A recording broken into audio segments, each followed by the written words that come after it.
So we're going through a series of three little books in the New Testament, and today we're going to be covering 3 John.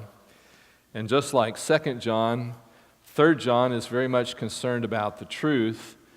In this case, John is concerned that his people support those who walk in the truth by helping them to proclaim Jesus Christ.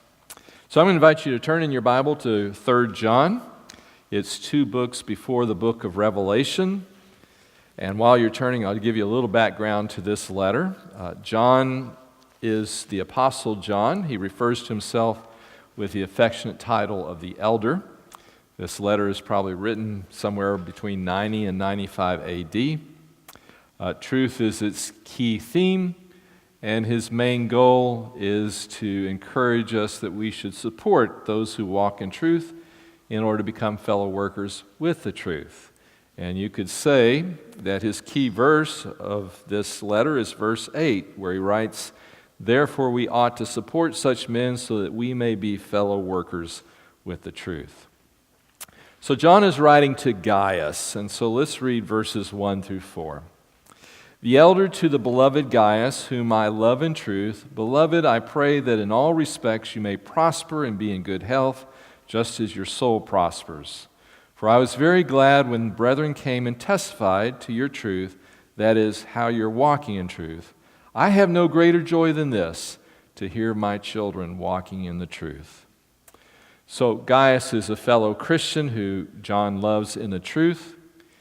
John prays that Gaius will prosper physically as much as he is spiritually. And John is excited that others, not only Gaius, but others are walking in the truth. Those who have been under John's influence in ministry are walking in the truth. And he says he doesn't have any greater joy than those who have been under his ministry are continuing in the Christian truth. Now, those of us who parent or who disciple have no guarantee that those to whom we share the truth will continue to walk in it. People's love for God grows cold. People fall away from the faith. People fall into sin and don't follow God anymore. And because Christianity is a voluntary choice as to whether you're going to follow God or whether you're going to flee from God, the reality is always possible that those who have started in the faith will not continue walking in it. So it is appropriate and it is a good thing to celebrate those who are continuing to walk in God's truth. I know for Julie and I, at this stage in our life, one of the things that gives us the greatest joy is that our 3 children are continuing to follow Jesus Christ. But yes, amen, I do say that. That is a blessing, but there is no guarantee that that will continue to be the case. And so every day I pray that my children will continue to love and serve God with their whole heart, because we just can't assume that that's going to be the case for someone's whole life. And so we really need to be grateful and celebrate those who continue. Because John was so delighted by people walking in the truth, he wanted to make sure that more people would walk in the truth. So in verses 5 through 8, he writes and says to Gaius and the church there, you ought to support those who go out for the sake of Jesus. So let's read those verses 5 through 8. "Beloved, you're acting faithfully in whatever you accomplish for the brethren, and especially when they are strangers, and they have testified to your love before the church. You will do well to send them on their way in a manner worthy of God, for they went out for the sake of the name, accepting nothing from the Gentiles.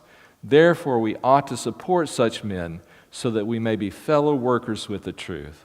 So he starts by saying, guys, you've done very well. You've been faithful, because what Gaius was doing is when traveling Christians came to that church, Gaius would take them in and he would show them hospitality and he'd give them a place to stay and food to eat, and he was doing the right thing. He was showing hospitality.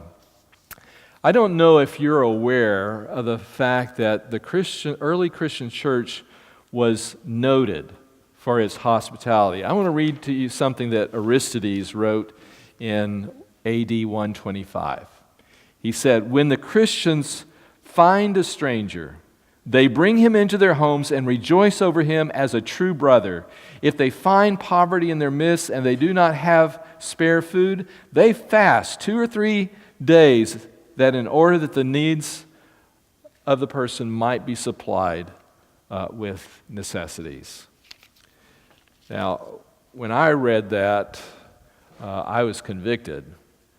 And I thought, I don't think I have that level of hospitality in my life. I think I really need to grow in that area of hospitality.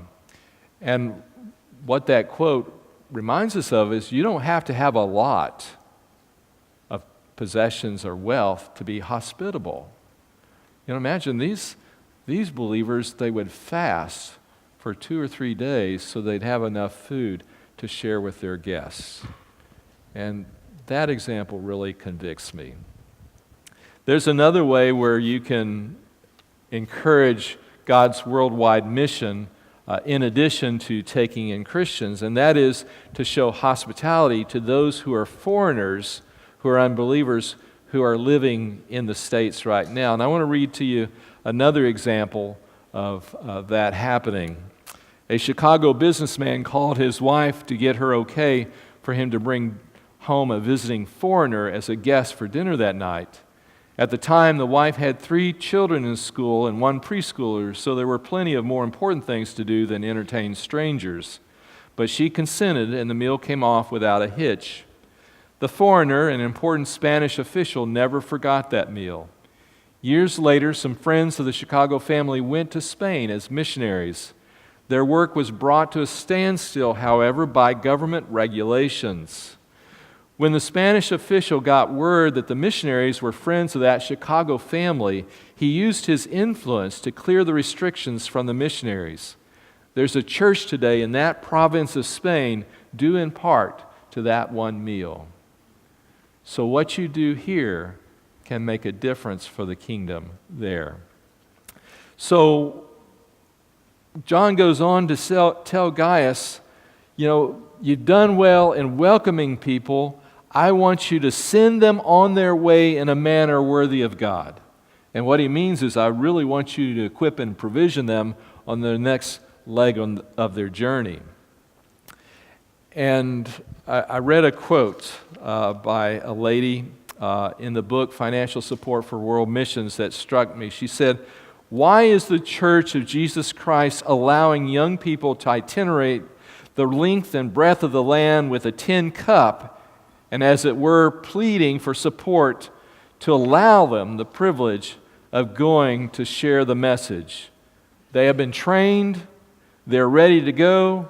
What delays their going? They have not raised their support. Why isn't the church out looking for those who will go, ready with funds, already having prayed that the Lord would send forth laborers?"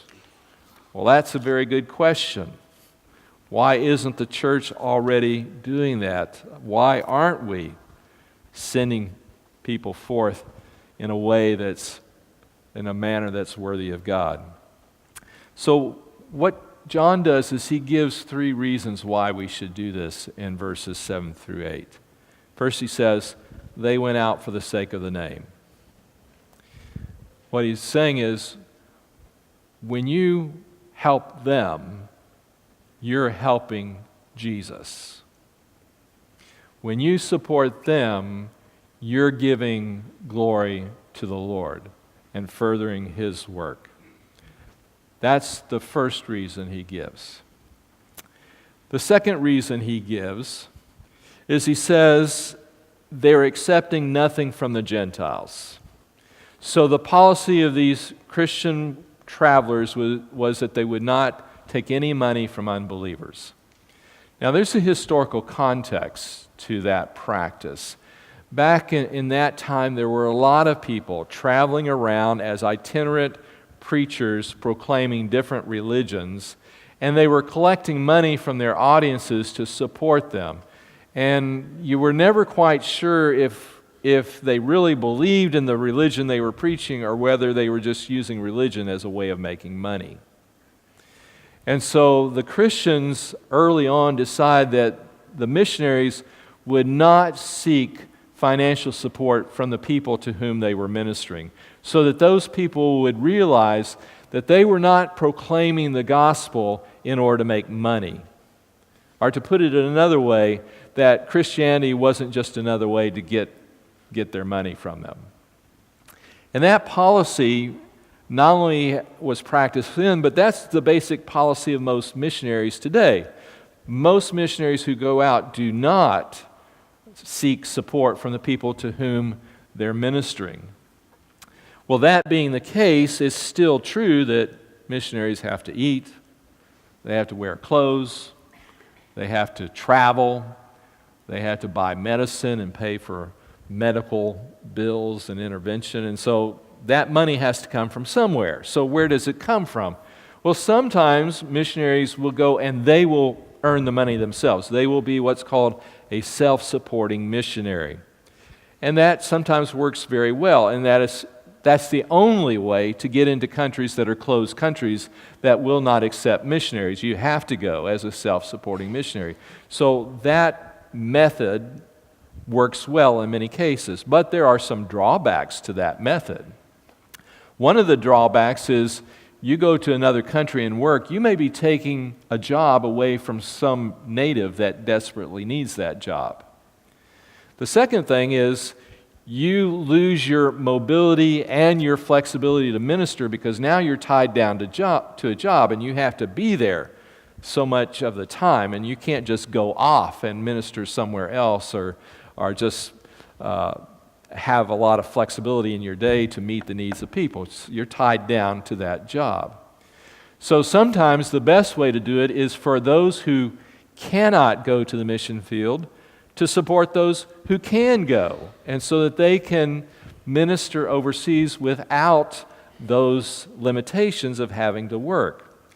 Now, an alternative, a similar thing to them, is for those of us who are here to support a foreign missionary, someone who already lives in that country, who already knows the language and culture, and who doesn't have to travel to get there, and who usually will live at a much lower standard of living and require less money to support them than sending one of us over there. So that's also a good method of supporting the mission work. But here's the bottom line.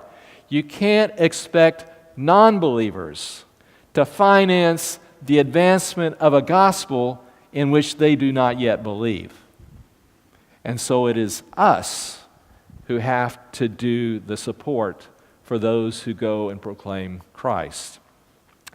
And the third thing he says here is that do it, support them, so that we may be fellow workers with the truth.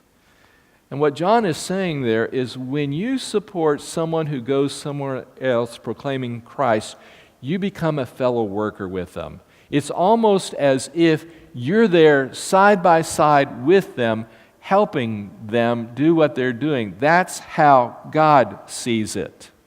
And so you get credit for what that missionary accomplishes, because God sees you as part of their team, and whatever they accomplish, God credits to your account.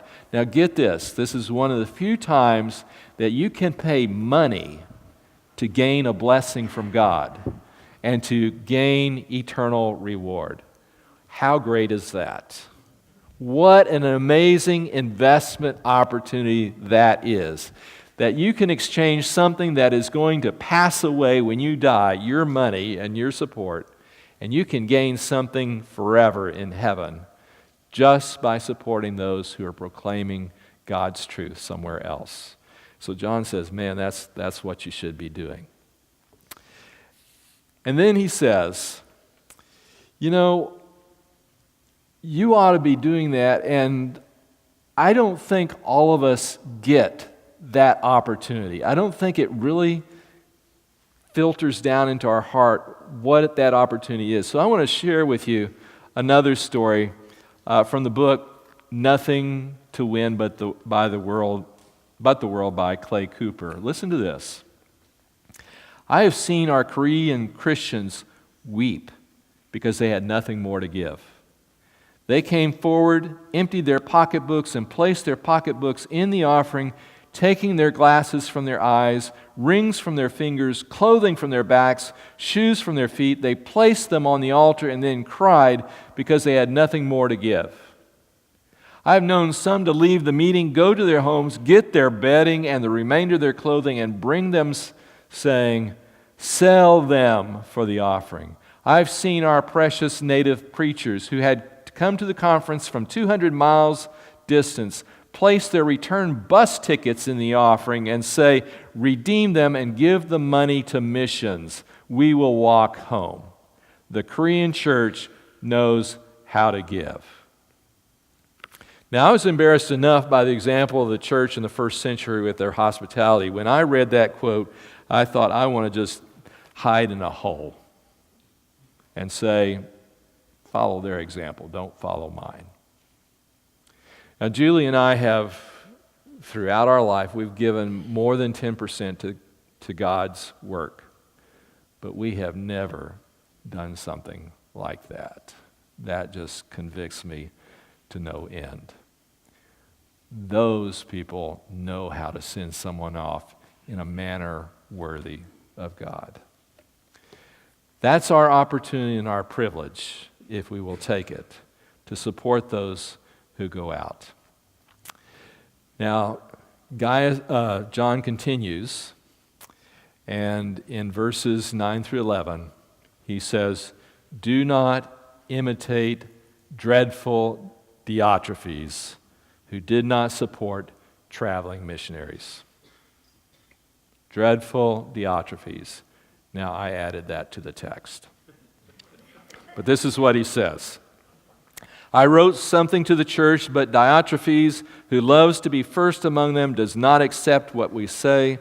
For this reason, if I come, I will call attention to his deeds, which he does, unjustly accusing us with wicked words, and not satisfied with this, he himself does not receive the brethren either, and he forbids those who desire to do so and puts them out of the church. Beloved, do not imitate what is evil, but what is good. The one who does good is of God. The one who does evil has not seen God."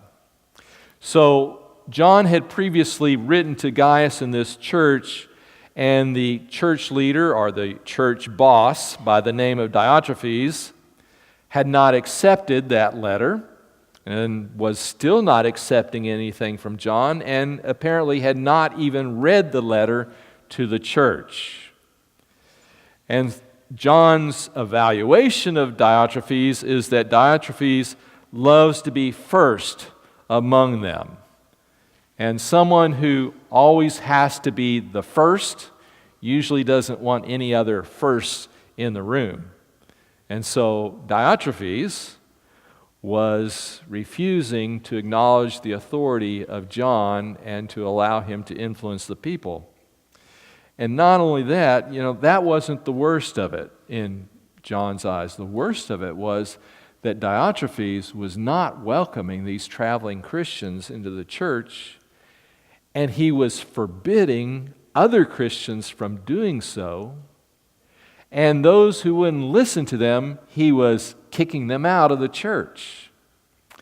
And I don't know if he had kicked out Gaius, or if Gaius kind of lived some distance from the church and he was still in the church but had not yet fallen under Diotrephes' excommunication policy. But it's clear that John and Gaius see eye to eye against Diotrephes.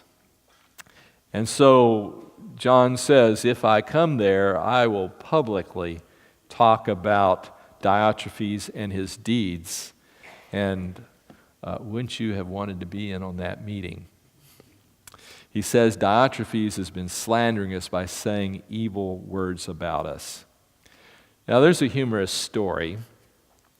A.T. Robertson was a seminary professor, and he taught on the books of 1st and 2nd and 3rd John. And one time he wrote in a denominational newsletter a description of what Diotrephes was like.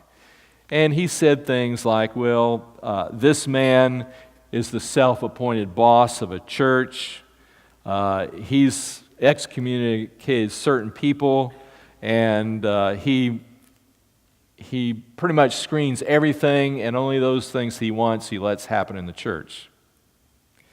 Well, the editor of that denominational letter came to A.T. Robertson and said, do you realize that I had 25 deacons cancel subscription to that newsletter because they thought you personally attacked them? Now, in the 23 years that I've been here, I don't think we've ever had a Diotrephes. And so you can really thank God for that. But some churches have had men like these. They're the ones who think they're the smartest person in the room and that everything that happens has to be according to them. You know, a lot of church fights and conflict have nothing to do with something noble like differing on doctrine, or even something important like confronting moral sin. A lot of fights in churches have to do with personality conflicts and jealousy and pride and ambition and gossip and all sorts of sinful things like that. Well, John does give us a good example. He gives us the example of Demetrius. Delightful Demetrius is a good example to follow. Delightful Demetrius. I kind of added that to the text too. He writes this, Demetrius has received a good testimony from everyone and from the truth itself, and we add our testimony, and you know that our testimony is true. Demetrius is probably the one who carried John's letter to Gaius. And John is saying he has a good testimony from everyone, and of course from me as well. And he even has a good testimony from the truth. In other words, he lives according to God's truth. And so he's a guy that's a good example for you. And I hope you all will want to be a Demetrius as well. And then John kind of wraps it up in the final verses, in verses 13 through 14. He says, I had many things to write to you, but I'm not willing to write them to you with pen and ink. But I hope to see you shortly, and we'll speak face to face. Peace be to you. The friends greet you. Greet the friends by name. So John says to Gaius, you know, there are a lot of things I wanted to say to you, but I really want to say them in person, so I'm not going to write them. But I hope to see you soon. And the believers here in my church send greetings to you. And I'd like you, Gaius, to give my greetings to my friends in your church. And he ends the letter that way. So just to wrap it up, in this letter, as we've seen in the second letter of John, truth is a big issue for John. In 2 John, he has said you can't separate love from God's truth. In this letter, he says you need to support those who go out proclaiming God's truth so that you'll become a fellow participant or worker in the truth. And so I'd like to encourage you to do that, to personally support those who go out on the mission field. And I know some of you have done that, and some of you have been hospitable. When we've had missionaries come here, you've hosted them in your home, you've fed them, and you've been like a Gaius. You've already done that kind of thing. And our church is committed to that. So we have a missions budget that's 10% of the budget. So this year, $48,000 will go to missions. We have 8 missionary families that we're supporting, as well as 1 or 2 local mission groups. And so as a church, we're committed to financially supporting missionaries, but I would really encourage you to personally do so as well. I know we do, and I know many in our church do, that you develop a relationship, a partnership with someone who is going somewhere else to proclaim the gospel. Many of us, because of either our health or because of family responsibilities or for other reasons, we can't go. But we can support those who can go. So consider adopting a missionary, praying for them, supporting them, writing them. When they come home on furlough, have them to your house. Give them a meal. Share a meal with them. Learn about what's going on in the rest of the world and learn about them. So right now, the Will Brooks family, they're on furlough. They're in this area. Why don't you give them a call and invite them over to a meal and just have a good visit with them? Carol Detweiler will be coming here in April to visit the church, so she'll be here about a week. Well, take her out to lunch or something like that. Have her over. Get to know her outside of some of the official church gatherings that we'll have with her. These are opportunities for you to put into practice what John is writing in this letter. This is how you can invest in God's mission and gain eternal rewards and convert your money into God's blessings. One of the great ways you can do that. And that's what John is writing to Gaius in this church. This is your opportunity to be fellow workers in the truth. Take advantage of the opportunity you have.